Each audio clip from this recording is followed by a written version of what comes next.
Well, I don't know what I wrote here.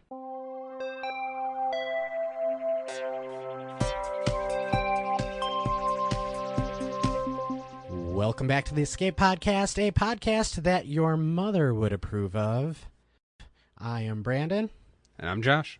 And today we're going to be talking about 1960s classic Psycho. Dave Psych? Dave Psycho.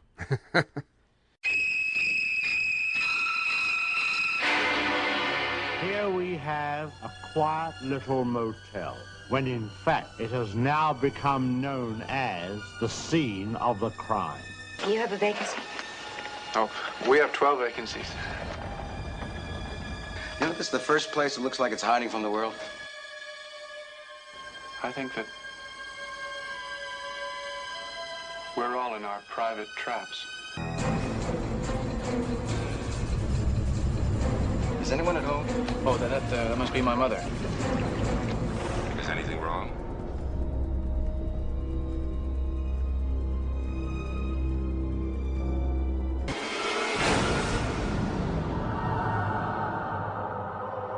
Why, she wouldn't even harm a fly. You picked this movie. You want to tell me why? I threw a dart at a board. Perfect. That's something a psycho would do. So have you ever seen this movie before we watched it? Oh, yeah. It's been a while, but I've seen it a handful of times. I probably saw it sometime in the mid to late 90s, probably the first time, I'd guess. Yeah, I remember my mother showed it to me. She was into Alfred Hitchcock and stuff like that. And I was a kid, but it's kind of tame compared to a lot of today's movies. Oh, for sure. Although at the time it wasn't, and we'll talk about that. But let's go into the synopsis, although everybody knows the movie already. Psycho is the endearing story of a young man looking for love in all the wrong places. Tending to the family motel, Norman keeps pretty busy, but that won't keep him from bringing home a nice young lady that mother would approve of. It's his classic love story. Do you have trivia for us? All right. Trivia time. Psycho was released September 8th, 1960. Happy birthday, Dad. It was directed, as you said, by Alfred Hitchcock and based on the book by Robert Bloch from 1959. It stars Anthony Perkins as Norman Bates, Janet Leigh as Marion Crane, Vera Miles as Lila Crane, John Gavin as Sam Loomis, Martin Balsam as Milton Abergost, and Virginia Gregg as the voice of Mother. It has a 95% audience score and a 96% critic score on Rotten Tomatoes. Hitchcock chose to film in black and white to both save money and keep the film score to a minimal. The rights to the novel were purchased for $9,500. Psycho, as I said, was based on the 1959 novel written by Robert Bloch, which was based on murderer Ed Gein. Hitchcock pushed for no late admittance to preserve the film's twist. Bernard Herrmann's score was made up exclusively of string instruments. Marion Crane was beheaded in the novel version. Hitchcock makes a cameo as the man in the cowboy hat standing outside the office. The shower scene was made up of 77 camera angles and 50 cuts. No pun intended. Yeah. Vera Miles wore a wig since she had shaved her head for the film Five Branded Women. The Bates home was based off the painting The House by the Railroad by Edward Hopper. Chocolate syrup was used for blood, and the stabbing of melons was used for the sound effects of body blows. Gallagher would approve. Okay, 1960 was a very different time. I think we both went through and we picked out some interesting tidbits, some of the stuff that was going on during that time period. Do you want to go ahead with yours first? So, back in 1960, JFK was elected for president over Nixon. The minimum wage was $1. And a gallon of gas on average was 31 cents. Some of the top grossing films, aside from Psycho, was Swiss Family Robinson and The Spartacus. On February 1st, the Woolworth Set-In at Greensboro, North Carolina took place. April 14th, Motown Records became incorporated. On July 11th, Harper Lee's first novel, To Kill a Mockingbird, was published. August 6th, Chubby Checker performs The Twist on American Bandstand. September 24th, Howdy Doody, which started in 1947, airs its final episode. In October, the Pittsburgh Pirates win the World Series against the New York Yankees 4-3. Booyah. Done. Okay, yeah, I was looking at the movie stuff too. I had a list of the top 10 grossing films.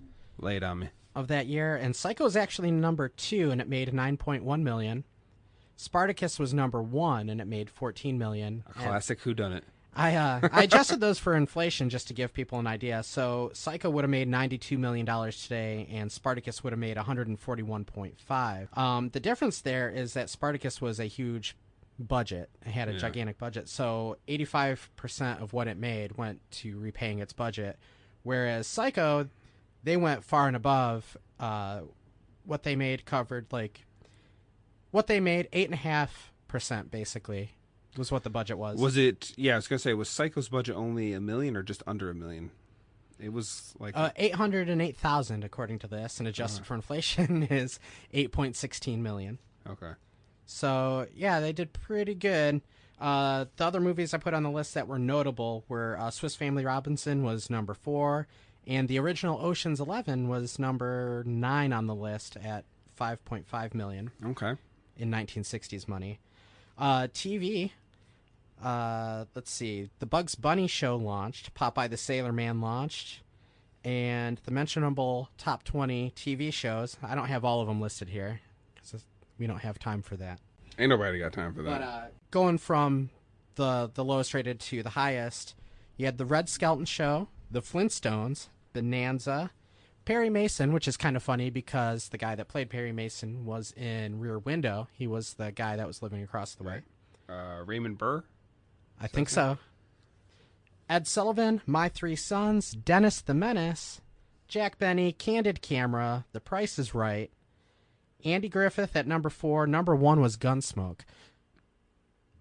Did you want to say something? I was going to say, I think Flintstones and Andy Griffith both premiered in 1960. So you can see how different it was for this movie to come out in that year when, the top shows are cowboy shows and family sitcoms, basically. And even the movies, Swiss Family Robinson, Ocean's 11 was a heist. Yeah. So, yeah, it's quite different. Even though Hitchcock had been around for a while, this is towards the end of his career, actually. Yeah. I think it's interesting, too. The book was published in 59. They probably started filming in 59, maybe a little bit of 60. And then, what was it? It came out in September of that year. So it was very quickly put into production. Yeah, if anybody out there isn't too familiar with Alfred Hitchcock, he began his career in the 1920s working on silent films. His directorial debut was in 1925, a movie called The Pleasure Garden. Never heard of it. He's well known to have cameos. He may have been one of the first people. He puts himself in, I think, just about all his works. Yeah, and that's a little more common nowadays. Yeah. In 1940, he began working on Hollywood films. From 1940 to 1960, until he made Psycho, he had 23 films. And then after Psycho, he only had 8. So he was almost done. Okay. Beginning in 1955, he was working on Alfred Hitchcock Presents. Okay. Which that was what, like an anthology series? It was a TV anthology series, kind of like The Twilight Zone, but take away the sci-fi and make it more suspense. They called him the master of suspense for a reason. His last big movie was The Birds in 1963.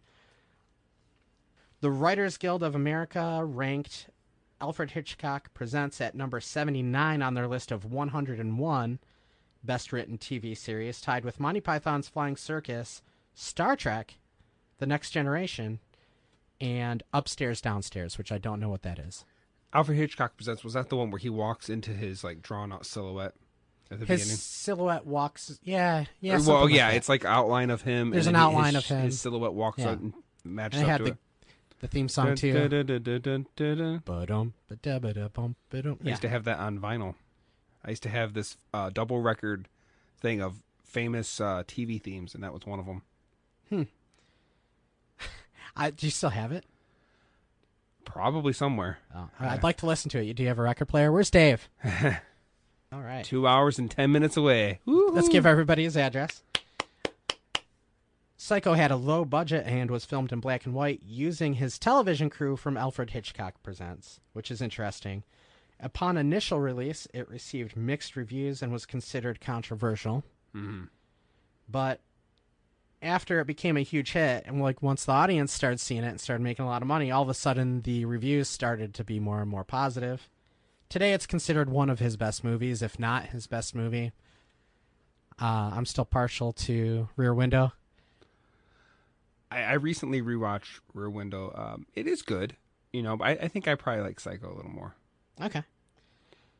The novel came out in 1959. I kind of looked into it. I didn't realize that it was actually based off of a book.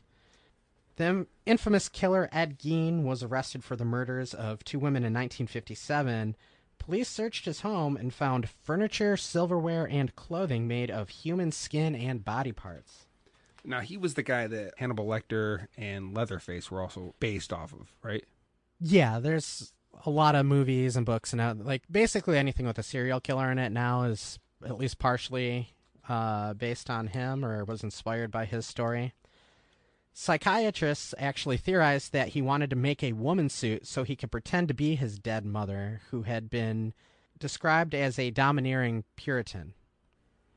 So you can see some parallels here. Yeah. The author, Robert Bloch, was living only 35 miles away and was already writing his story, he claims, with the idea that there could be a monstrous man living in a small-town community. Supposedly, he was almost finished with the book when he heard about the news about Gein, and only then he added a line referring to Gein in the final chapter. Was it North Carolina, or am I mistaken? Wisconsin. Wisconsin, okay. It says here he was surprised years later when he learned how similar his character had been to the real-life Gein. That's a lot of similarities. Yeah. Do you believe him? I mean, I don't know. There's that movie that came out last year about the train derailment in Ohio. Spills all those chemicals, and they say a year later, here it is, in real life. Yeah, that's really weird. It's like, it's possible. It's very strange that happened. The same thing happened in the exact same town. Do you happen to know what Robert Bloch had to say or think about the movie version?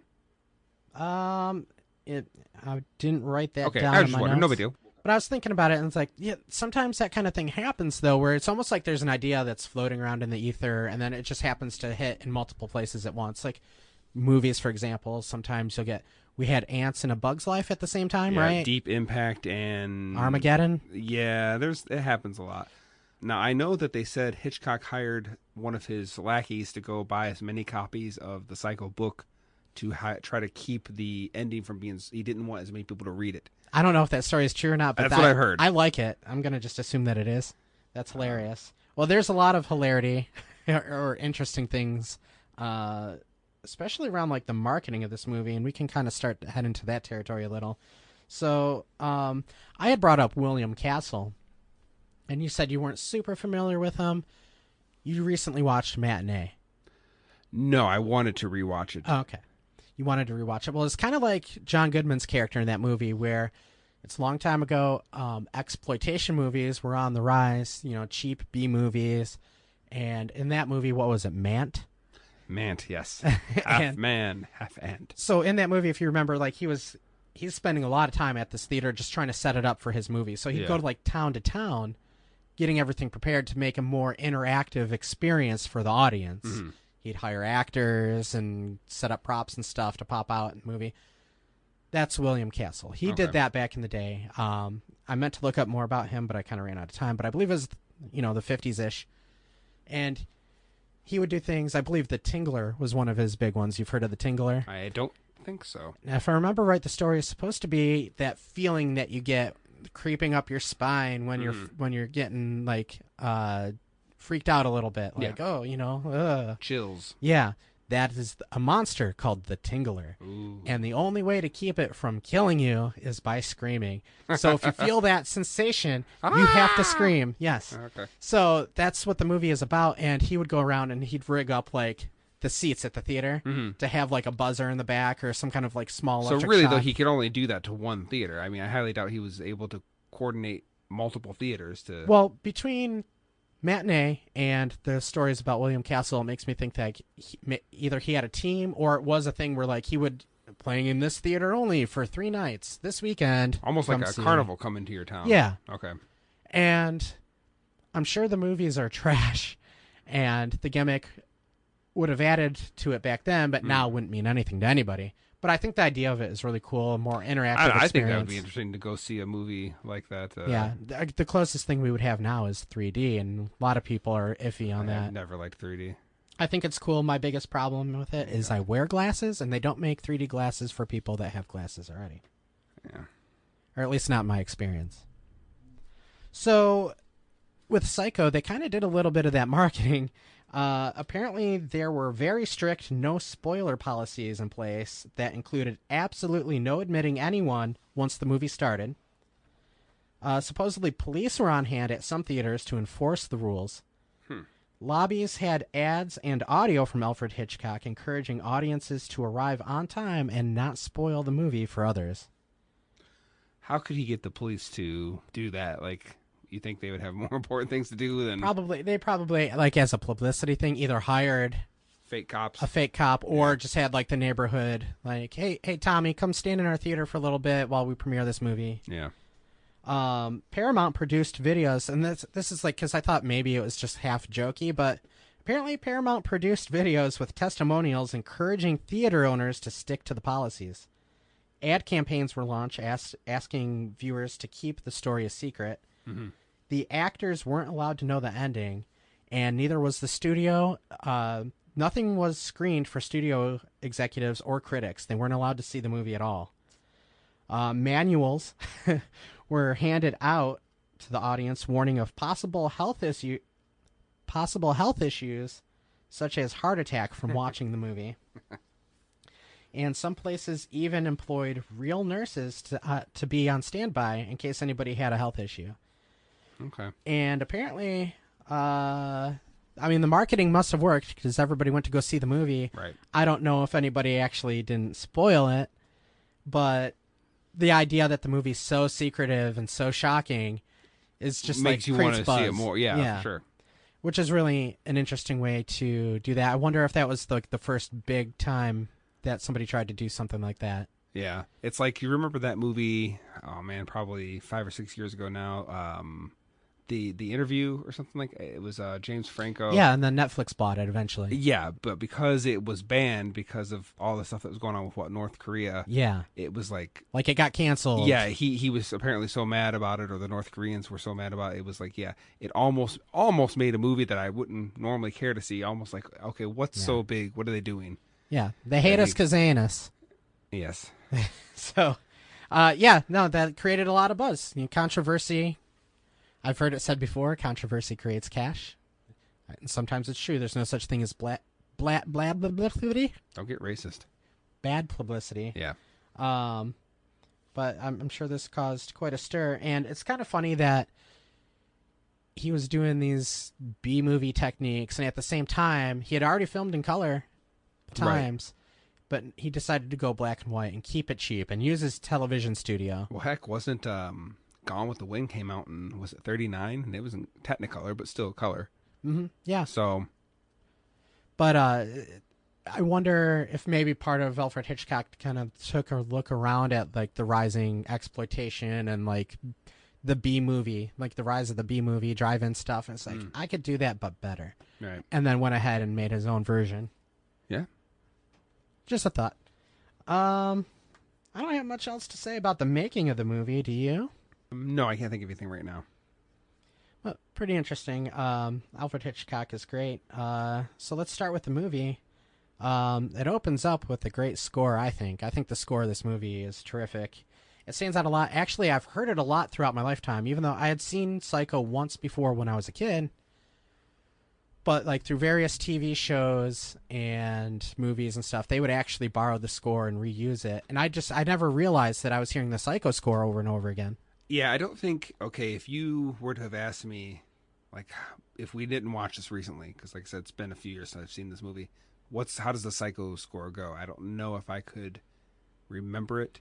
I'm not going to try to imitate it. Yeah, but it's hard to do. Part of it reminds me actually of the Wicked Witch's theme from Wizard of Oz. guess I can kind of see that. And I think that score, along with many other things in this movie, went on to maybe inspire Friday the 13th score, because it's a lot of those high strings. Right. I like how the credits, like, was it they come apart or they come together?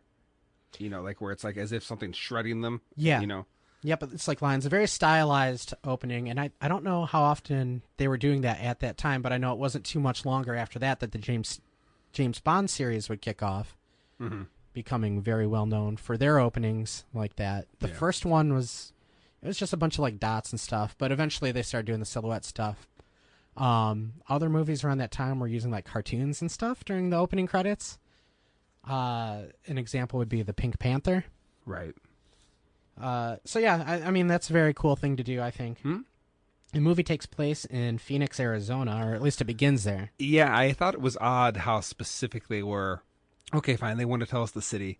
That's fine, but then it was like Wednesday. You know what it made me think October, of? whatever, 1:45 p.m. When we watched that, I realized that something else that we had watched recently was actually referencing that and turning it into a joke. Okay.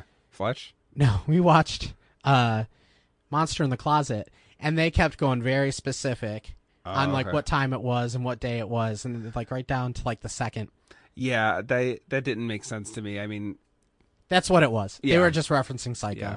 That was it. No, but I mean, yeah, within the, I don't know why he chose to be so specific. Now, you had some thoughts on the way that it zoomed in, because it starts off with the zoom and reminds me of The Burbs, which is based on another Hitchcock movie. Right. But it kind of like starts way off and then kind of makes its way into the city, into the hotel room. Yeah, it's a pretty impressive shot for 1960. I assume what they just had a great zoom. Yeah. There's a slight cut when they actually enter the room. One of the things I kind of picked up on watching it this time, I was like, okay, so when they show her, she's wearing white, right? Okay. But then when she steals the money, she's wearing black. Almost like they were trying to maybe insinuate, good to evil, light versus dark. There's some interesting things going on in the movie, and there's some comparisons between Marion and Norman. I heard one of the things that was so controversial about the movie at the time was the fact that she is having a sexual relationship with a man that is not her husband. And it was, it's nothing today again. Like, it's not Correct. as much as a bikini, but there is some skin in that scene for both of them. Yeah, I mean, they're not beating around the bush about what happened. It's very clear, what has just happened. Pretty edgy for that time. Yeah, and it's a secret rendezvous. They're not married or Right, anything. they're not married. For some reason, I had thought I remembered it being that he was married and he was cheating on his wife with her, but I was remembering it wrong. He's actually divorced. Yeah, he's divorced, but So they kind of set it up as to why she would want to steal the money, because he's divorced and he's got to pay alimony. He's not making a ton of money right now, and that's why they can't get married. And she just really wants to live. Right, she wants to be married with him. She wants that normal life that she just can't get. And when that money appears, like, that's her opportunity. And throughout the film, you can kind of look at basically the wad of cash that represents her desire to have a normal life. $40,000, right? It was $40,000. I Right. looked that up too. I got it somewhere in my notes of what that would be. Basically, it came out to almost $500,000. So it's like $420,000 or something like that. Okay. So $40,000. Anybody going back and rewatching it will be like, "What's the big deal?" Hey, I'll take $40,000. So will I. Now, that'll buy a few eggs these days, but back then that was almost $500,000. So that's quite a bit. Yeah. Oh, I guess this could have and should have been trivia. The other girl that works at the office with Marion is Alfred Hitchcock's daughter. Oh, I did not know that. Oh, cool beans. That's pretty good. Yeah. Something else that reminded me of another like Rear Window is Jimmy Stewart's character in that. He feels beneath the girl, Grace Kelly's character. Mm-hmm. So he feels like they can't get married. He's not good enough for her. And that I get those vibes too from Sam here. It's like I don't make enough money. I got to pay alimony. I can't afford a good life for you. We can't get married. Kind of the same attitude for both of them. Yeah, I suppose. Who wrote Rear Window? Do you know? As far as writing goes, I'm not sure if it was Okay. Alfred Hitchcock or something. Was that else. based? That was not based off a book or anything, to your knowledge? I don't know. We haven't done Rear Window, have we? No. Okay. Well, maybe that's That would something be our for the first future. 50s movie if we ever did. No, that was... It was 55, I want to say, Okay. or 56. Which is interesting to think Rear Window came out first in color, and I almost think maybe it looks a little cleaner. Like, it looks a little more high quality, and it's funny that this comes out 4 or 5 years later, and it looks older in a way. Like, it doesn't look quite as sharp. I'm not saying it looks bad, just if you compare the two, even if you put Rear Window in black and he was white, using his television crew. right. But being in black and white, Well, I'm not even if you put Rear Window in black and white, I feel the image just looks cleaner. It looks sharper to me. it could be. But I don't know. Well, it definitely had a bigger budget because if you remember, they probably. built that whole set, Yeah. which was insane. Yeah. Anyway, something else I should have mentioned about the way that it was marketed is Yeah, that you should have. they made it out to be like she was the star of the movie. Yeah, it kind of reminds me, though, when Scream came out, you thought Drew Barrymore, she was a big name at the time, and her face is on the cover art. So you assume she's probably the hero or someone that will probably survive most of the film, and she's killed off within the first 10 minutes. Obviously, that's to a lesser degree, but yeah, the idea of like a bait and switch kind of thing. Yeah, so the guy comes in. Where does she work? I don't know. I assume she's like a secretary, right? And she's doing business for this guy. I don't think she's the secretary as much, maybe, but Or an accountant, yeah, handler. something maybe. I'm not sure what her exact title is. She works for is it a bank or a financial institute? I don't know if exactly they said, but her boss walks in with a cowboy man, an older cowboy man. Who's setting up he's gonna set up a one of his, I don't know if it's a store he owns or whatever his business is over in Texas. He's gonna start moving it over there. Something like that. And he's going on, and he ends up sitting right on her desk and looking down and talking to her. In a way, you can almost think of like, all right, so like I said, there's some comparisons between Marion and Norman. Their names are somewhat similar. They have a lot of the same letters. She wants a normal life. Norman wants a normal life. Norman is being looked down upon by his mother. And in this scene, she's being looked down at by like a father figure, and he's kind of explaining how he only wants happiness for his 18-year-old daughter who's getting married. So now she's feeling worse about herself because she's not married, and this guy's handing her a big wad of cash. She's got motivation to take it. Yeah, he's kind of hitting on her. He clearly likes a little bit younger women. He's a bit of an older guy. Well, there's a scene where when she's imagining his reaction to her stealing his money, that he's like, and she was flirting with me too. So there's a little bit of that. So maybe she thought he was flirting with her. To me, he felt like a paternal figure in a way. Like, I mean, I think he was trying to be a little bit of a showboat with her. Maybe he thought that would impress her. Well, I think Alfred Hitchcock starter, I think, said something like, "Oh, he was flirting with you." Yes, yeah. she does. Yeah. I don't know. When I watched it, I just felt like it was supposed to be more representative of a paternal figure. Well, that could actually work too, because some of the stuff, they don't say it in this movie, but the psychology stuff and the relationship that Norman would have with his mother might be a little weird. I know in the TV show, which I haven't watched, they kind of explore that a little. Right. So she decides she's going to take the money. She says, "I've got a headache. I'll deposit the money as soon as I can." And she walks out of the office with it. She's going to lay in bed all weekend. But then as she's leaving town, there's her boss walking with the guy, and he kind of gives her a glance like, "Oh." Wait, you saying she waited a whole weekend to do it? No, she went home and she packed up. Yeah, right. But she said she was going to lay down all weekend. She wasn't feeling well. Yeah. And when she was, she'd deposit the money. But then her boss saw her driving out of town. Right, and he looks puzzled by, like, what is she doing? I thought she was going to be sick. Yeah. Mm-hmm. And she has an interesting reaction, too, because at first she's like, "Oh, hi." And then she remembers, like, "Oh, crap. He's not supposed to see me." Right. And she starts acting nervous. She drives and drives and drives.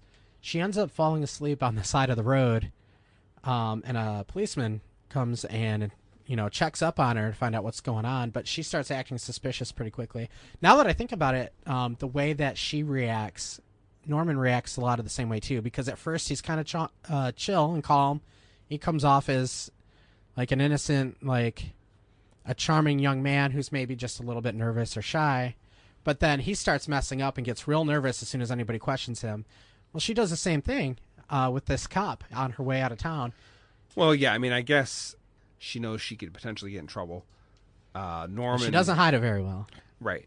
And then Norman knows he's only nervous when the private investigator's coming in and asking a bunch of questions. He knows he could potentially get found out with all this. I mean, I get that you would be more nervous when you're worried that, you're going to be had. So when she's talking to the cop, and he's like, you could have pulled over at a motel. What are you doing? Kind of sets up why she goes to the Bates Motel eventually, and why it's like off the main highway. She's trying to hide from this cop. Yeah, I thought it was funny. She goes to a used car place to get a new car, but the cop's right there, and she sees him, that he kind of followed her, and is just kind of watching her, but she still gets a new car right in front of him, so it almost seemed like it defeated the purpose. Like, she was trying to get a car that nobody would know her in, right? But then she gets a new car, and the cop sees her get it. Like, so it's like, well, you know what I mean? Like, your getaway car is known, so I don't know, it just seemed to make no sense. Yeah, it's like she was trying to ditch the car and Yeah. have a new car, but since she's looked and she saw the cop was watching her, so at that point I wouldn't even buy the car. So she just kept messing up and yeah, didn't do anything right. So something interesting happens as she's driving before she gets to the hotel, and I caught it the second time I watched it. I was rewatching it again a couple days ago, and I was like, wow, that's kind of interesting. So in her head, she's thinking about how everybody must be reacting, like what they're thinking. Did she steal the money? Mm-hmm. So Tom, the cowboy guy that was flirting with her, she's picturing what he says when he hears the news. And he says, I'll get it back, and if any of it's missing, I'll replace it with her fine, soft flesh. Mm-hmm. As she's thinking about him saying this, she's got like a smirk growing on her face. And it kind of reminded me, of Norman a little bit. And then boom, it gets cut off. The smirk ends right at that point because it begins to rain, or some people might say, shower. I thought that was interesting. I don't know, like, am I just looking for things to tie together, or is there purposefully this little hints of foreshadowing? Maybe. The foreshadowing is definitely something I picked up on a little bit. For instance, if you think about it, in a way, Norman gives away the ending. We discover that Norman is into taxidermy, specifically birds, he says. And at one point when someone was questioning him about his mother, doing something, and he says she's as harmless as one of those stuffed birds. Well, we learn that his mother is in fact stuffed just like the birds. In a way, you almost could say he's giving you the ending, that his mother is indeed dead and stuffed just like these birds. Yes. I thought that was rather interesting. Yeah, there's lots of cool little stuff like that. I'm not smart enough to pick up on all of it by myself, but I did notice that. And she also looks almost like directly at the camera during that one part in the car too. And Norman does the same thing at the end of the movie. Yeah. I don't know what they're exactly trying to say. Like if there are they like a yin and yang? I don't know. Another thing I thought was rather interesting is, okay, again, he prefers to stuff birds. I think he makes a point to say that. I think he said he might have tried other animals, but he kind of settled on birds. He thinks they look the most natural, I guess, when they're stuffed or something like that. Do you remember that? Yes. And I was He thinking... doesn't like beasts, is what he said. Okay. And I was thinking, okay, her last name is Crane, which is a bird. He even comments that she eats like a bird. So it's like almost like he has something about birds. And I don't know, it was like that part of the reason he, in the psyche of his mind, he chose to do what he did with her. I mean, I know not as many people are coming to the hotel, he says, anymore, but I highly doubt he's killing everyone that comes, because someone would notice, like, okay, I'm trucking in, you can make calls, even at that time, I'm at this Bates Motel, this place, and all of a sudden dead. We never see you again. So, like, was there something about the fact that he said, granted, I know he didn't know her real name. She used an alias, so he did not know her name was Crane. But the fact that her name is Crane, Crane's a bird, okay, great. But I think it was more the fact that he said, you eat like a bird. There was like something triggered in him or something. But then that mother personality thing was like clashing, or at least how he perceived his mother to be jealous. Yeah. We'll save that part for the ending, because they kind of... I think they do slight damage to the movie at the end with the way they explain that stuff. But okay, with the way the doctor's explaining it? Yeah, but we'll get there. Let's save it. So what you're saying is you think that as a fan, you've come up with a fan theory that Norman got put in the psych ward, and then 3 years later, Norman was able to use his ability to control birds to attack a town. That's exactly what I'm saying. Okay.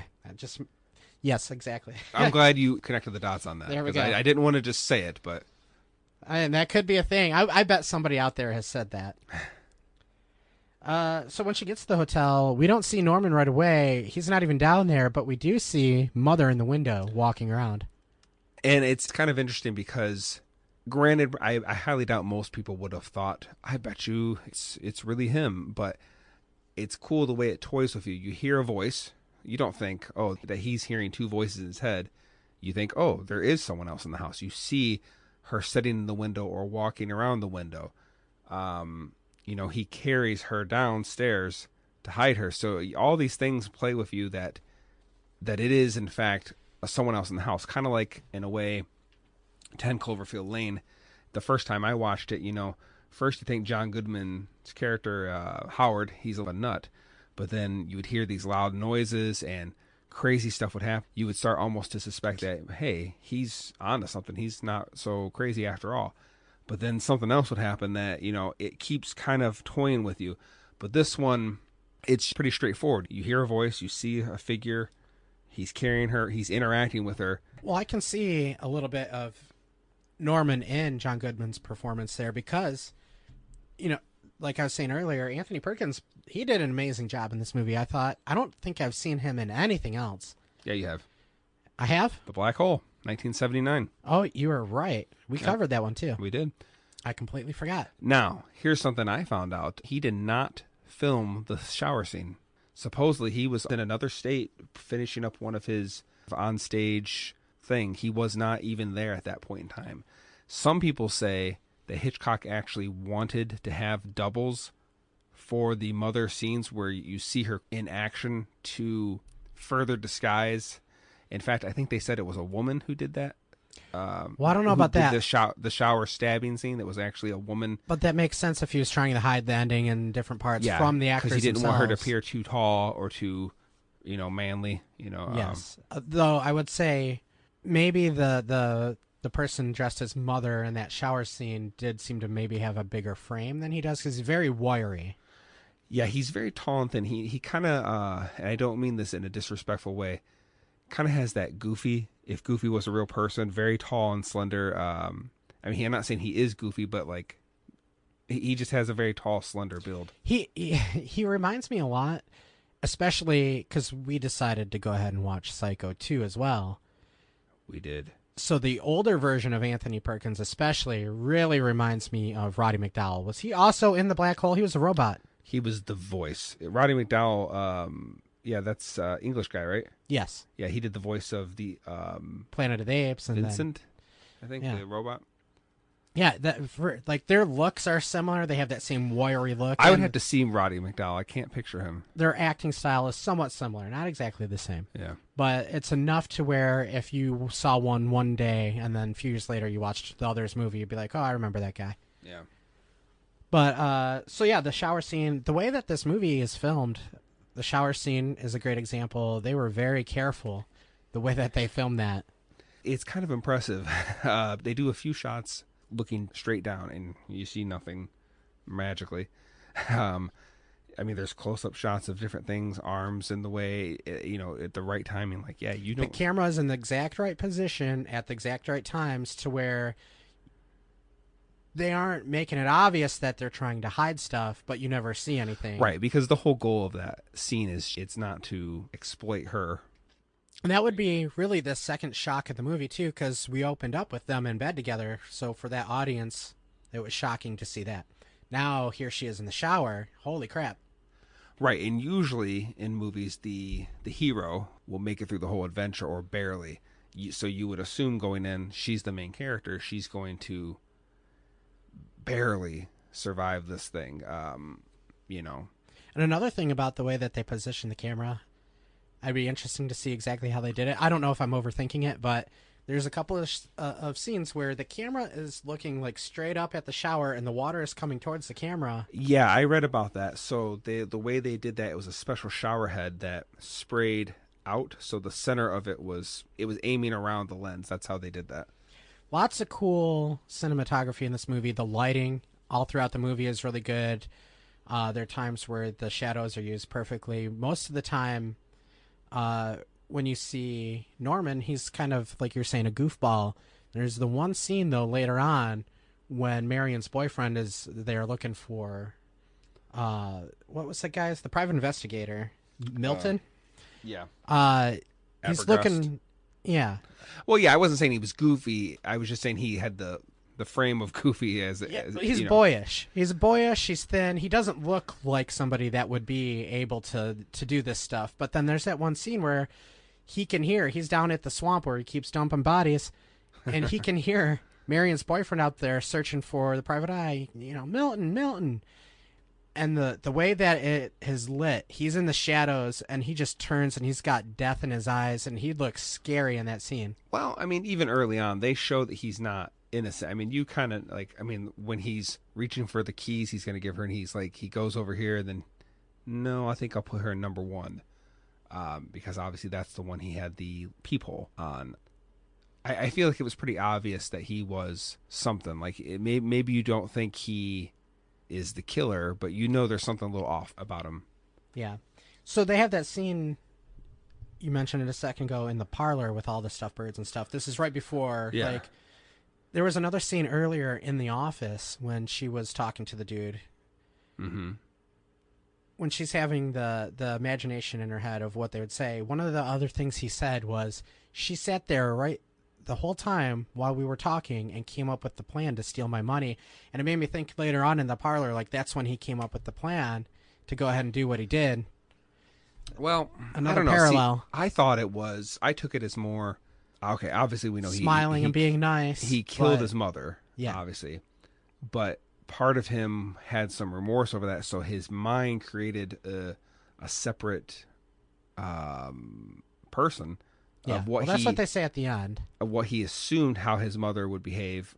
Maybe a lot of it was based on how his mother did, in fact, behave. Some of it is him kind of filling in blanks. But basically, it's like he's at war with himself. He likes this girl. The mother version comes in and gets rid of the girl so that it's back to just us. That's how I took it. Is literally, it wasn't so much him killing as it was the mother persona. Well, to me, it's just a little bit of foreshadowing, though. Like with that guy saying that, like, we were sitting there talking, flirting a little bit, and then, she's sitting there with a smile on her face as she's planning to take my money. Then they go to the parlor. He makes sandwiches for her. They're talking, and their conversation maybe isn't as it's a little more awkward in a way because Norman's a little bit of a weirdo. But it starts off pleasant enough, and he's formulating the plan in his head. Something snaps, and they say at the end, if he's attracted to a woman, that's when the mother. Right. See, I didn't think he himself was planning on killing her. I think it was the mother persona being jealous. Well, that's when mother crept into his head. Right, because if you think about it, at least my understanding of it, if he was to, in theory, develop a relationship with her, that the Norman side is taking over the brain. It's in the driver's seat, where this other persona wants to have control, so get rid of the competition. At least that's my understanding of it, at least in this story.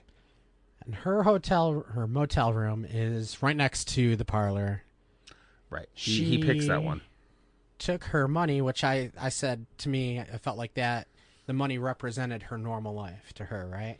And they show that she regrets it, and she starts calculating what she owes back from because she bought the car, the hotel, and maybe a few other things. So yeah, she's recalculating what she has to pay back, and I think, don't they even say basically that she no, that's right. She says to Norman, like, basically, I'm only staying one night. I gotta go. He's like, well, where are you heading? She goes back to Phoenix. I gotta put some things back in order that I messed. So basically, she has already decided at this point, I made the wrong call. I'm going to go face the music, pay back what I owe, blah, blah, blah. Yeah, and she's, even though nobody else is there, she's looking for a place to hide the money, her normal life. And I thought it was kind of funny. She took her normal life and wrapped it up in the news at the hotel, which I'm sure is what was going to happen after they uncovered the whole story. Her life would become in the news. Yeah, and, it's funny because obviously Norman wasn't interested really in money. And they make it a point to show that he throws away the newspaper, which he throws away. He didn't even care. He had no knowledge of obviously knowing them. I mean, I'm sure maybe if he happened to find it, I mean, I guess he would try it. But the other characters, when they start to suspect Norman, they all assume that he wanted the money, and that's what happened, is that he got rid of her and took the money. Right. Yeah, that's what they think. And then she hops in the shower, and he's got the little peephole. It didn't even occur to me because we watched Psycho 1. You said, let's do Psycho. And then you said you were also interested in Psycho 2, and I'm like, I've never seen it. I think I'd heard that the series in general was pretty decent. Mm-hmm. I'll watch it too. Peephole is something that comes up later, but it never occurred to me. We were watching Psycho 1 and 2 to watch the remake from 1998. Mm-hmm. Did you even think about it? I've seen the remake at least once. And I remember at that age, because I was pretty young, I remember thinking, like, wow, they, like, really strived to, like, be almost beat for beat. Of course, there's going to be, similarities between the original and a remake. But, yeah, they really, like, almost strived to make it as close as possible to the original. Yeah, that's what I've always heard. I don't think I've ever actually heard anybody say anything good about it. That it was boring, it was a shot-for-shot remake, and it was uninspired. I mean, they add a little more edgier stuff. And that's where I'm going with this Peephole, is he had the Peephole, and he looked at her for a little bit, but, not a lot of time passed. He just kind of looked, and then he went back to the house. Yeah, I almost got the impression that he maybe felt bad or regretted, like, felt this was wrong of me to do that, maybe. I don't know. Well, he had to change into his mother outfit. Wow. But I guess in the remake, there's a little bit more to the peeping scene. Yes. And then there's also peeping in Psycho 2. Right. Which we'll talk about briefly later. But in there, I don't think they ever explain if it was actually Norman doing that. And if it wasn't, then it doesn't make a whole lot of sense either. For the sequel, no, it doesn't make sense. Anyway, we'll get there. And then the shower scene happens. Silhouette of mother comes in with the butcher's knife. Part 3, basically, of your shocks. So you see the couple in bed. You see her in the shower. Oh, a toilet. Supposedly, this is the first movie that had a toilet in it. So there, I guess 3. And then 4, she gets stabbed to death in the shower. They show the blood running down the drain. They do some cool shots with the blood swirling down the drain, and then the camera twisting as it refocuses onto her eye. We get Norman coming down. Oh, mother, what have you done? And starts cleaning up. Right. Almost like they're trying to imply mother has went back to the house. He sees her coming in with a bloody mess, and he realized she's done it again. It's trying to give you the notion that mother kills. This has happened before, So we don't know exactly the kill count before the events of this film. Obviously, there's only two actual kills in this film, but clearly it's effective though. We've had this happen before. I remember one of the last times I had watched this, probably like I said, the late 90s, and I remember I found it so creepy because you could see the white of the eyes of the person doing the stabbing of mother. So it's all black silhouette, but you can see just the whites of the eyes. And I remember it struck me, and I went back and I played it in slow-mo. And I don't know, I thought it was really creepy just seeing these glowing eyes in a way. Mm-hmm. I don't know who the director of photography would have been or how much Hitchcock directed him to do it, but they did just such an amazing job with those shadows and all the lighting in this movie and the camera angles and everything. It really worked along with the music. So after that, your star is dead. What do you do? Now it's becoming more about Norman. Right. He takes over that spot. And that was I wrote it down here somewhere, but that was about the 40-minute mark or so when she died. So you still have a little over half the movie left. 47 minutes. That's what I wrote down. She has become the MacGuffin. First it's the cash, then she's kind of the MacGuffin. It's everyone's trying to find out what happened to her. She's what we're searching, or what they're searching for. That's going to get him in trouble. The money was what was going to get her in trouble. Her death is what's going to get him in trouble. Yeah. If she's running away or worrying about these cops or whoever are going to figure me out that I stole this big thing of cash. His whole thing is worrying that they're going to figure out that I killed this girl and others. Now, I don't know exactly how much time has gone by, but we get Lila Loomis. She's not Loomis I think yet. they only say it's been less than a week. Okay. I'm pretty certain of that. Sorry, Lila Crane. She becomes Lila Loomis, but that's in the sequel. Correct. She visits Sam, Marion's boyfriend. My sister's missing. Have you seen her? Is she here? Have you heard from her? No. We also get introduced to Martin Balsam's character, Milton. How do you say his last name? Arbogast, I believe. Arbogast. Arbogast. Yes, okay. Okay. Who is a private investigator who's Right. hired by probably the guy whose money she stole or Yes. the boss. Okay. And he's also looking, and he's got some ideas as to what happened. He's suspicious at first of Lila and Sam. But he follows up on their leads, and he ends up, after doing an extensive search, he must have been good at what he did. He ends up, not for any particular reason, but just because he's looking around, at the Bates Motel. And he bumps into Norman, who's sitting there eating candy and acting normal at first. Right. I was trying to think how he found it. I think it was he went to all the local motels, and when he finally got to that one, he had a sample of her handwriting. Yes, he had a sample of her handwriting. Her name kind of gave a clue because she used her boyfriend's name. It was something Samuels, and his name is Sam. Right. And that might not have been necessarily enough to go on, but it was the best he had so far. And then that's the point where Norman starts to kind of fall apart, and he's jittering. He starts stuttering, acting like a weirdo. Okay, something's going on here. He even sees when Norman is going to change the sheets. He goes to go into room 1, which is where he killed Marion, then stops, and he keeps on going. He's like, I don't want to go in that room. So he's like, okay, I know she was here, and I know what room she was in. And he calls back, and he gives them the news. Here's the update. Yeah, because his books it didn't say what room they were in, right? They just signed in. I Right. remember to give dates of the Right, check-in but time. when he saw Norman not wanting to go into that room, he's Right, like, because he he's said acting you could help me. suspicious. He even says you could help me if you want, right? Yeah. Like basically, if you want to search these rooms, I'm going to go change the linen. You're welcome to join me. And then we get some more great camera shots because Martin Balsam decides to go check out. I should call him by his name, Arbogast. Yeah. Decides to go and check out the hotel. He's looking around. He doesn't see Norman. He's kind of peeking around. There's Mother in the window again. Yeah, he wants to question. He goes, are you living here alone? No, my mother. Mm-hmm.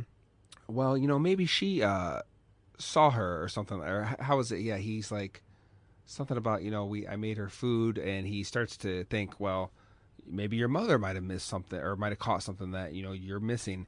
Can I just talk to her? Oh, she's very sick. Well, that's okay. I'm not going to take up too much time. I just want to ask her a couple questions.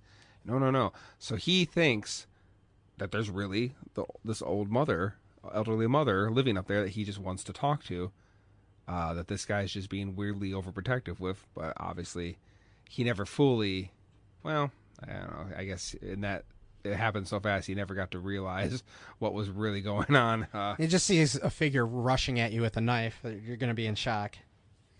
Right, yeah, he wouldn't have time to think about anything. So we get more interesting camera angles and stuff. That, again, they're trying to hide the identity of Mother, but at the same time show us Mother. So as the audience, they're thinking, I just saw Mother kill somebody. Right. Yeah, because when Marion is murdered, you really think that it was the mother, this old woman, is doing these things, which, like, really? She's coming down here and doing this stuff?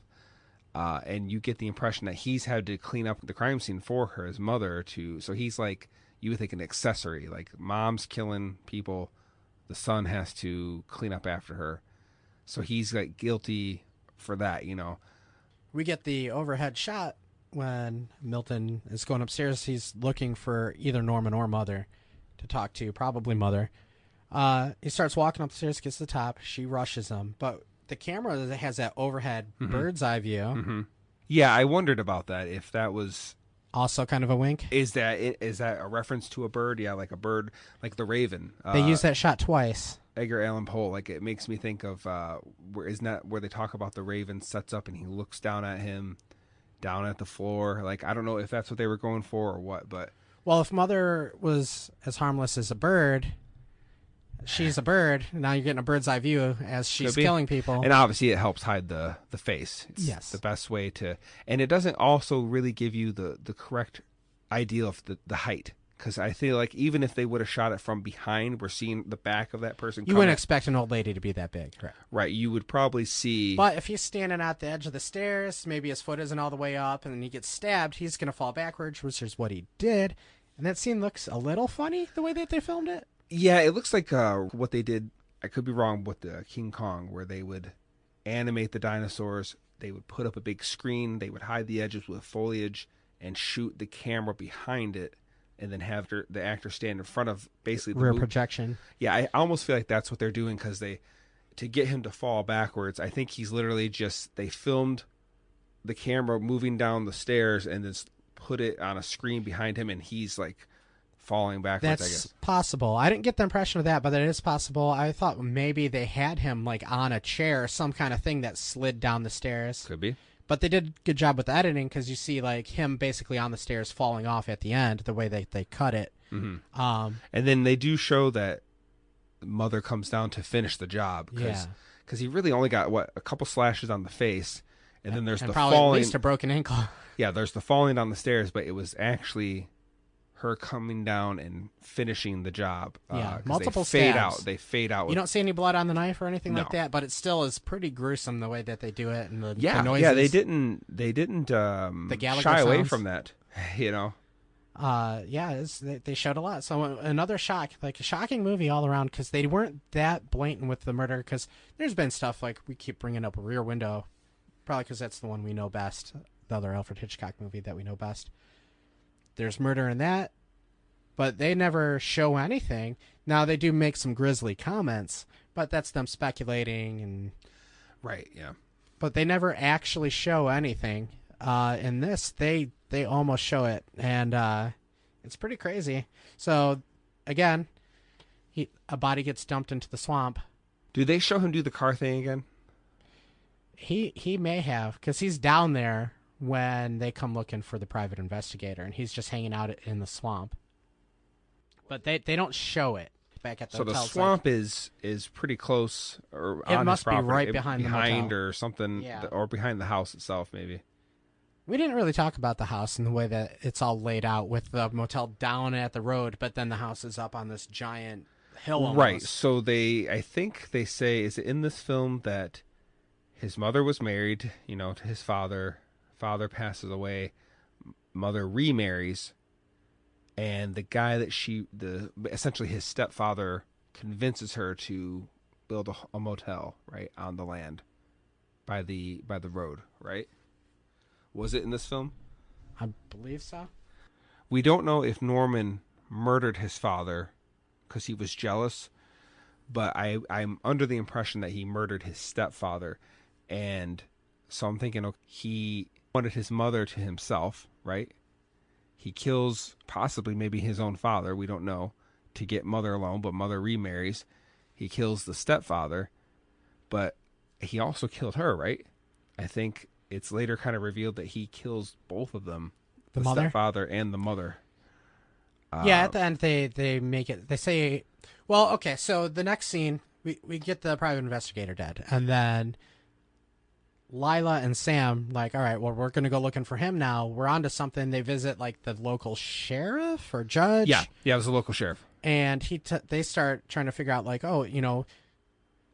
this private investigator was there, but Norman wouldn't let him talk to his mother. His mother's been dead for 10 years. Because he claimed that he was going to come back. Yes. The investigator said, I'm going to come back and report what I found. They find out there that Norman's mother has been dead for 10 years. They picked out the burial dress and everything themselves, and they're like, this makes no sense, because he saw Mother. Both of them did. When they came, they're saying the private investigator saw Mother. Right, but I thought when they did their own investigation, but that was after they talked. Was it after? Yes. Okay. And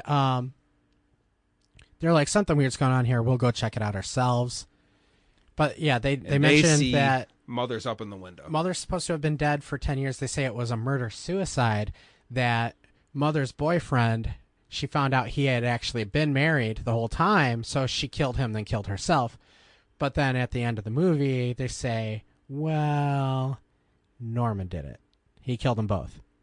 So they pretend to be a married couple. And we're going to check out the hotel now. And then they don't really find anything.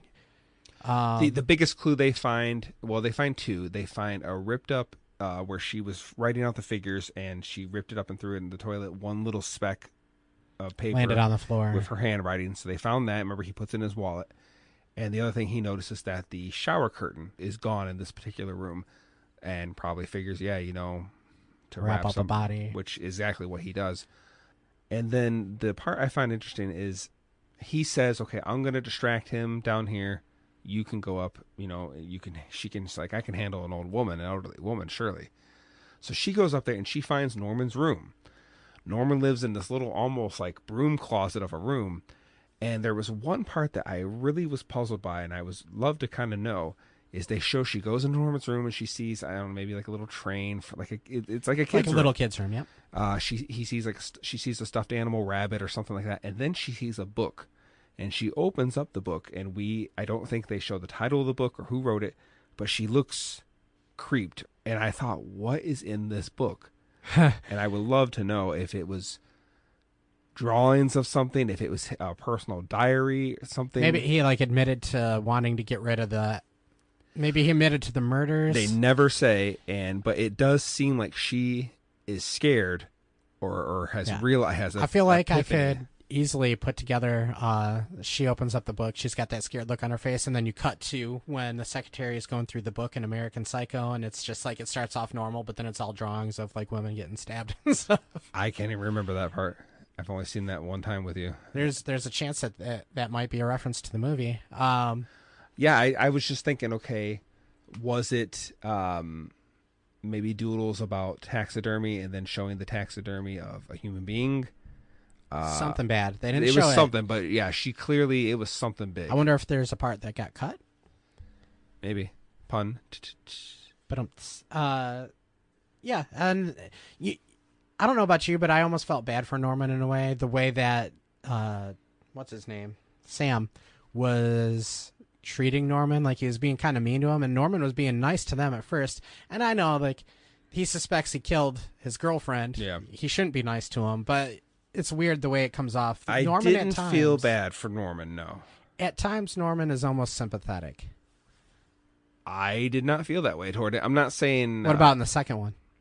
More so in the second one, definitely.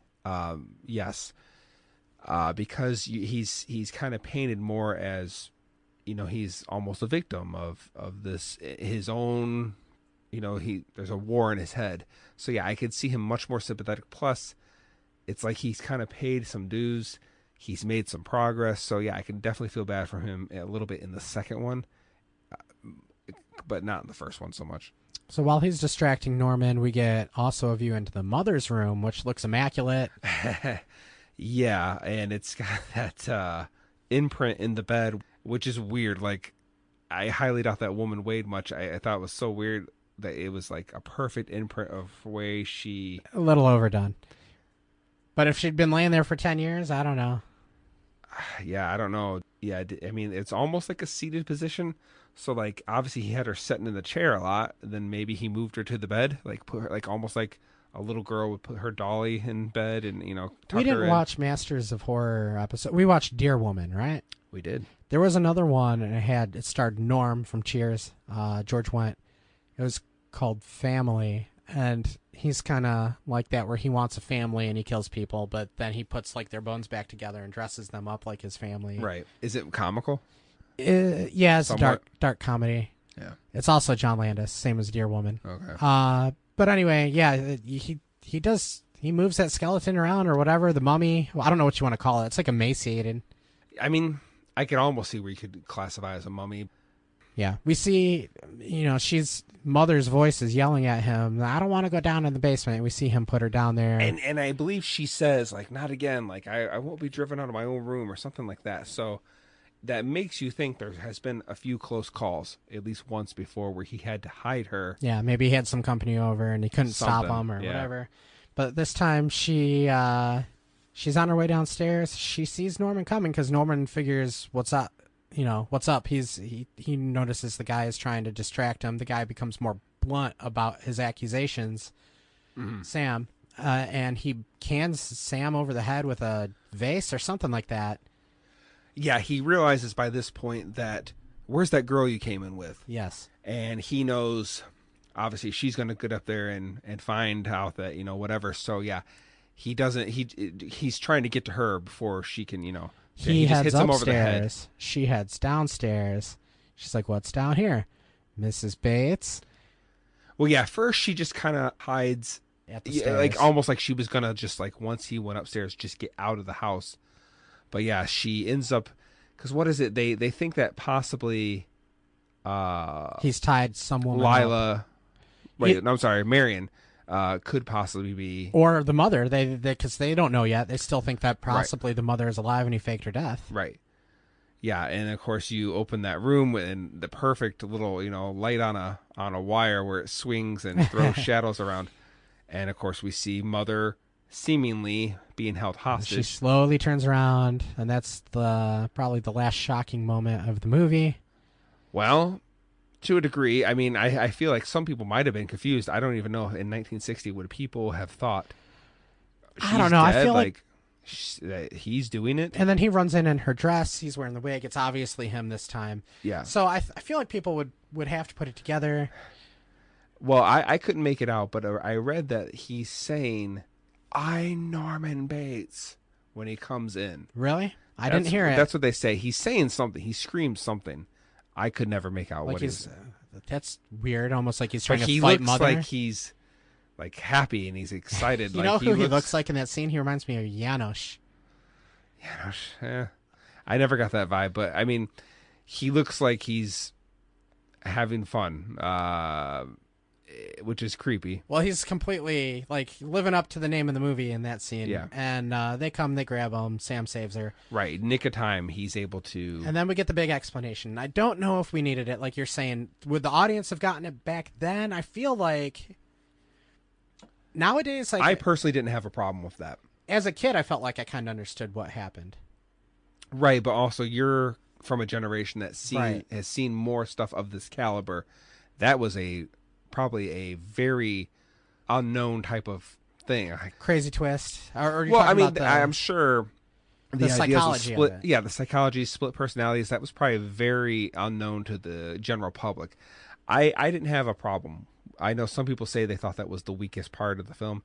I had no problem with the doctor spelling it out to Lila and Sam and the other police officers around what was going on.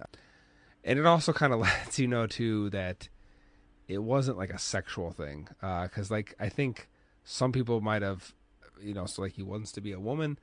Well, they come right out and straight up just say that. Like, he was not a transvestite. He was... Right, because one of the cops even says, so he was a transvestite Yeah. or whatever. And he says, like, no, there was no sexual pleasure in this. It was that in his mind. He was Mother. He had was created the a mother in that. Yeah. Yeah. I didn't have a problem with it. He explained. Maybe he overdoes it with. So you did, explanations. okay. I don't know. It's to me, it's like a little scuff on a nice shiny new car. Oh. Like it looks great, but then when you look closer, there's this little thing. You just thought it just went on too long? It was. I felt like we didn't really need the explanation. They could have ended it when they captured Norman, and that would have been it. Like it was just a little extra that got tacked on because, well, what if the audience doesn't get it? Well, here, let's have some exposition. Okay, teach their own. But it's a great movie. So yeah, the final shot is seeing Norman, and you're hearing now the monologue that he's really in the mother mode of it in his mind. And the whole thing about I hope they are watching me. I won't even hit that fly. And they'll say, why, she's so harmless, she wouldn't even hurt a fly. And they start to fade or compose the image of the mother decomposed body over his face, like almost like you're seeing the skeletal face over his face. Yeah, it's just on there for a second. As he's smiling very psychotically, looking into the camera and smiling just like Marion was earlier. And then the faces blend, like literally it's almost like them lining up with each other for a minute. Yep. As it fades out, he's got. And then of course the last thing is them pulling the cars out. Yeah. And then that was it. So you said you like it a lot. You think Yeah, this is I thought it was better really good. than Rear Window?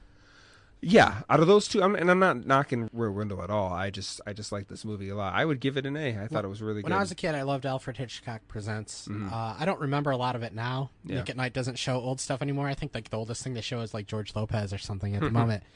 But I remember one episode where some guys got drunk at a party or whatever, and they buried their friend at the beach as a joke. But then when they came back, the tide had risen. Like, Yeah, you told me they about had that. that kind of stuff, like dark twists. Alfred Hitchcock had a dark sense of humor. His movies are peppered with little, maybe not Psycho so much, but peppered with little bits of humor there. I love Rear Window. I think it's great. I like the setting of it. I think the idea of that whole setting being one set is cool. Yeah, no, that's interesting. It's almost like you're watching a play in a way. Looking at the stage. Other actors were just like kind of living their lives while they're being filmed. Like they lived in those apartments. It's crazy. Yeah. I've seen recently. I watched Vertigo for the first time. Cary Grant, right? Which is funny because I watched a movie that was a ripoff of Vertigo first, called Replica, by the guy that did Birdemic. Okay. And I didn't know what was going on. Then it made a little more sense after I watched Vertigo. Vertigo, too, when I watched that one, it was twisty in a weird way where I didn't know exactly like what the story was. No, that's Jimmy Stewart, right? That's also Jimmy Stewart, yeah. Okay. I can't remember what other Hitchcock stuff I've seen. It's not enough. He's great. Dial M for Murder is one of his, correct? I think I saw that one, yeah. Okay. Yeah, I haven't seen a lot of his stuff. The TV show Psych, there was this one recurring thing about this murderer named Mr. Yang. There's a 3-part through different seasons about Mr. Yang, and one of them is that he's a serial killer. He's never been caught. He's super intelligent, and he only does it when he feels that there's a detective that can possibly... Like as a challenge? As a challenge.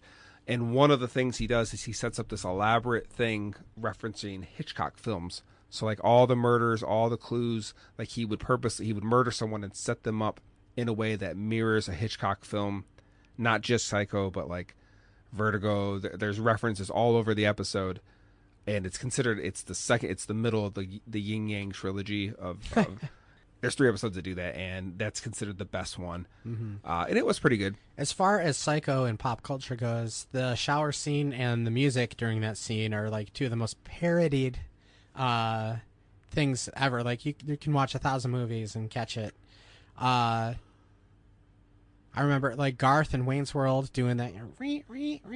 Oh yeah, when he's like stabbing the donuts. Yeah, or something. like how many times is you know what? I brought up Monster in the Closet earlier, and I said, well, maybe that was a Psycho reference with the times at the bottom. Oh, on a Tuesday. Oh yeah. They also had a parody of the shower scene in there.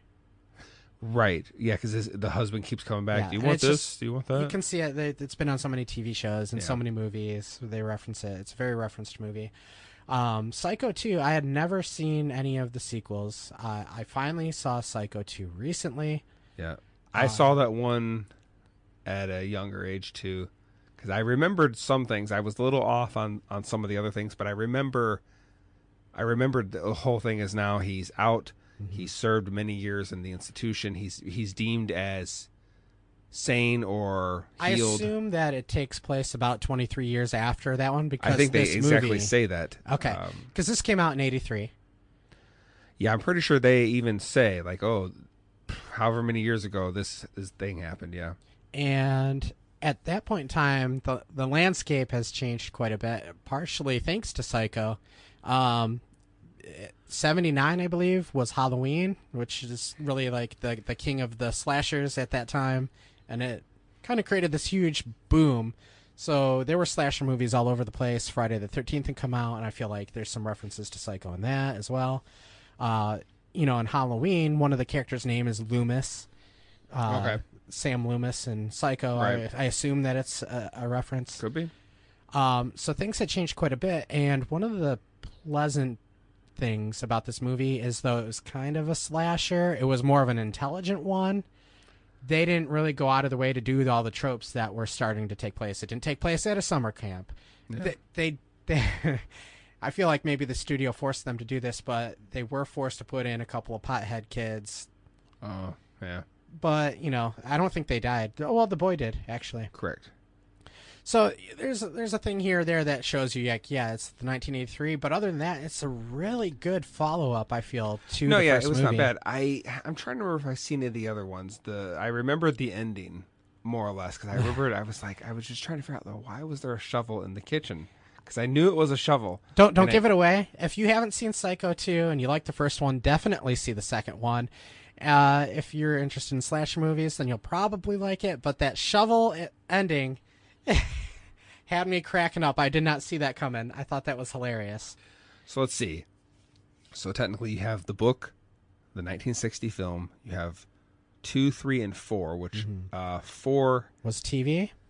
I think it's a made-for-TV, but it acts as a prequel and a sequel. From my understanding, it shows both what's happening with Norman now in the modern day, but it also flashes back a little bit to be for the events of the first movie. Then I know you had the Psycho AMC, I don't know what that is, TV series, the new one. I'm not really I'm just saying, I was just trying to think of all the and then the remake. Psychos. Oh, and then the remake, of course, in 98. I forgot. I am curious about the remake now. Maybe I'll check it out at some point. I know it's got Vince Vaughn, Anne Heche, Viggo Mortensen, William H. Macy. I was looking it up. What's her face?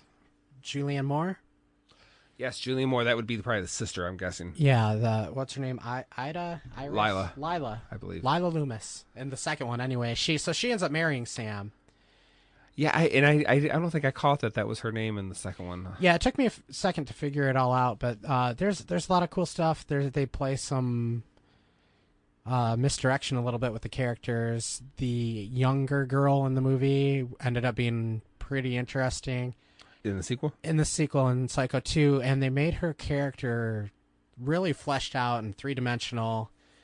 Like, she had motivations and thoughts, and we could see her change as the movie went, and I thought that was great. And basically, the quick rundown for it, and I don't want to give too much away, is that finally they're letting Norman out. He's rehabilitated. Here you go, Norman. And they bring up the diner. Norman mentions a diner in the original Psycho. He does, yeah. They show a lot more of the house. Yeah, that was one of the things I enjoyed about the sequel is you get to see a lot more of the house. They did a very good job either recreating or finding the original places where they shot, because the parts that you see in the first movie look the same in the second one, but then you see a little bit more too, which is great. Yeah, I think you see a little more of the basement in the second one for sure. The townspeople, there's only one person that's like a, torch and pitchfork. No, don't let Norman out, and that ends up being Lila Loomis. Understandably, she killed her sister, right? Or Norman killed her sister. Right. But the rest of the townsfolk, they almost seem like, we kind of want to forget. They say Norman's better. Let's give him a chance. Right, which probably would never really happen, but... I really enjoyed that part because it wasn't like the cookie cutter thing. You'd think like everybody would hate Norman. That's how they would write it today. Yeah. Everybody would hate Norman. You'd figure out, because there is a little bit of a mystery, somebody's kind of messing with him in that movie, but it would be far greater nowadays. They'd be like, everybody hates Norman. I think you're supposed to believe when you watch the sequel that he's doing it and he's blacking out, or he's acting innocent, and you're thinking, okay, it's the mother side again that's coming out and doing it, but then when he gets back in the driver's seat, he doesn't remember what mother did. Well, they do the thing, back and forth thing, like you were saying with Cloverfield Lane, where it's like, is he doing it, or is he better? Is somebody messing with him? What's going on? Yeah. And that would have been like, I mean, some of it's a little far-fetched. Some of the stuff that happened, it's like, how could they really have done this? But it's not a huge deal. I'm not going to...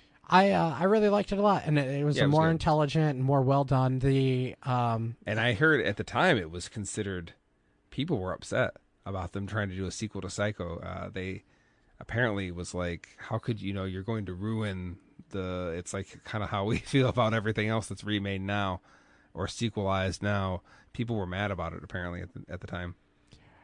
Yeah, I totally understand. I can't remember what I heard about 3 and 4. Like, maybe not as good as 2, but that 2 is pretty good. I enjoyed 2 a lot. At some point, I'll probably check out 3 and 4 just to see. I'd watch them, yeah. It went on to inspire tons of stuff. That slasher craze in the 80s definitely was inspired by Psycho. But they didn't, but like you said, they didn't go overkill with it. Yeah, well, even the original Halloween was a lot more toned down than it ended up becoming. In Friday the 13th, there's a thing with the mother. Like, is it the mother or the son that's killing people? And they go back and forth on that a couple times. There's all sorts of inspirations. American Psycho, I'm sure, like they poke fun at that stuff. I know a lot of people that think American Psycho has some connection to Psycho. Yeah, well, I mean, the name. I get the name. Yeah. Yeah, if you haven't seen American Psycho and you haven't listened to our episode, it is not a killer movie necessarily. I really don't remember much about it. I'll have you rewatch it, but like it's one of those things where you can rewatch over and over again, and you're like, "What happened?" And it's I would say it's more of maybe a dark comedy than it is like a horror movie or a thriller. Anyway, So what would you grade this movie? I don't even know if I could give it a grade. I guess an A. Yeah, I would say an A, solid A. So yeah, Hitchcock was great. Agreed. It's unfortunate that Have they you ever remade it. seen the Hitchcock movie about the making of this movie? No, I'm actually I interested. wanted in that, to. I remember when that made what was that? Maybe 12. I'm guessing. Who played him? Was it Anthony Hopkins? Anthony Hopkins played him. Helen Mirren played his wife. Scarlett Johansson played what's her name? Janet Leigh? What's her name? Yeah, that's it. Okay. She played her. I can't remember who played Anthony Perkins. But anyway, it's kind of about the making of Psycho, like, you know, what was going into it from his point of view. And so it's like within the film, I know there's parts where you see like them filming Psycho and, you know, how they did it. I thought it was interesting. Did they do any of it kind of like over the top, or did they try and make it a serious movie? I mean, I didn't see it. I wanted to. Okay. It looked like, I mean, there might have been some comedic, but like I think all in all, it was supposed to be just how hard he was pushing to get his vision of the book made into the film and push back from the studio and stuff like that. We'll add that to our list because I recently suggested to you a couple of biopics. Oh yeah, and they are definitely goofier. I mentioned Man on the Moon, but more. I would watch that. I would want to watch more so, I was thinking of Ed Wood and Dolomite. Ready to wrap it up then? Yeah, so let's wrap it up. I love the acting. Anthony Perkins is a great actor, especially as Norman. Amazing. I'm surprised, other than The Black Hole, I haven't seen him in anything else. Yeah, I'm trying to even think if I can name another film he was in. I can't think of anything offhand. Outside of the ending kind of like being a little exposition heavy, the only other complaint I would have is I feel like the acting on Sam's part. Okay. Let's see. Yeah, I'm looking at the wrong notes now. I'm looking at notes for The Fog, which has a reference to this movie. Well, not a reference, a tie-in. John Gavin. Well, I've been recently watching The Fog quite a bit and trying to take notes on it for my own side project. And I didn't realize at first that there's like a mayor-type character in it. It's Janet Leigh, and also Jamie Lee Curtis is in the movie as well. Okay. In The Fog? Yeah, and I thought that was interesting. Like, I didn't even realize it was her from Psycho, and I'm watching both movies now. But anyway, the acting, whoever played, I don't have my notes, the actor's name, but Sam, the boyfriend character. John Gavin. That maybe his acting was a little bit wooden, especially at the end when he's, like, pressuring Norman. Other than that, like, it wasn't really bad, but, like, the movie's so great. I enjoy watching older movies, especially nowadays. Yeah. Yeah, I can't think of really any complaints about, like, I didn't have a problem with the explanation at the end. I didn't notice his acting as being bad. I liked it. I liked it a lot. All right. Well, there we go. We got an episode out for 2024. We'll see you in 2 years. Supposedly, we're going to try and at least make this a monthly thing, so we'll see how it goes. Hopefully, this turns out good and you enjoyed it. However you're listening to this, all 6 of you out there, give us a like or something, leave a comment. Let us know what your favorite Hitchcock movie is if you want us to do more of them. Any feedback would be great. Yes, I would appreciate that. All right. Thank you, everybody. Good night, Seattle. Bye.